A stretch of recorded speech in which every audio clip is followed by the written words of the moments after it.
নমস্কার, কেমন আছেন আপনারা? শিপ্রা ব্লগ আপনাদের সবাইকে স্বাগত। আজ একবার দশকর্মা দোকানে গেছিলাম। তো দোকানে ঢুকেই দেখছি বাবার এই সুন্দর শিবলিঙ্গটি সামনেই রাখা আছে। বাবার গায়ে একবার হাত বুলিয়ে দিলাম। আর মাত্র কয়েকটি দিন পরেই দুর্গা মায়ের পুজো। তাই মায়ের জন্য কিছু জিনিস কিনতে এলাম। কি সুন্দর দেখুন চুনরিটা দেখতে। তারপর চারিদিকে দেখছি রঙিন রঙিন মোমবাতি, চাঁদমালা, মালা আরো কত কিছু রাখা আছে। দেখে কি যে ভালো লাগছে।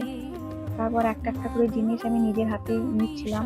আসলে কি জানেন, কিছু কিছু দোকান আছে জিনিস নিতে নিতে এমন হয়ে গেছে, জানাশোনা যে খুব ভরসা করে, বিশ্বাস করে, সম্মান করে, ভালোবাসে। সবই আমার বাবা মহাদেবের কৃপা। তাই নিজের হাতেই জিনিসগুলো দেখে দেখে কিনছিলাম। কেনা হয়ে গেছে। আর এদিকে বৃষ্টি কেমন শুরু হয়েছে দেখুন, জোর জোর মেঘ দেখা আর বৃষ্টি। কেমন বৃষ্টি দেখুন হয়েছে, এখনো হচ্ছে। কত জল রাস্তায় দাঁড়িয়ে গেছে।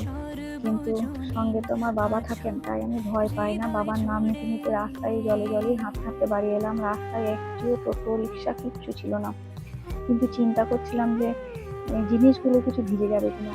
তো ওরা বেশ যত্ন করে দুটো প্যাকেটের মধ্যে জিনিসগুলো বেঁধে দিয়েছিল, তো তাই ভালোই আছে, কিচ্ছু ভেজেনি। এই মোমবাতিটার ওই ধূপকাঠিগুলো ঘরের জন্য নিয়েছি, আর বাকি জিনিসগুলো মায়ের জন্য কিনেছি।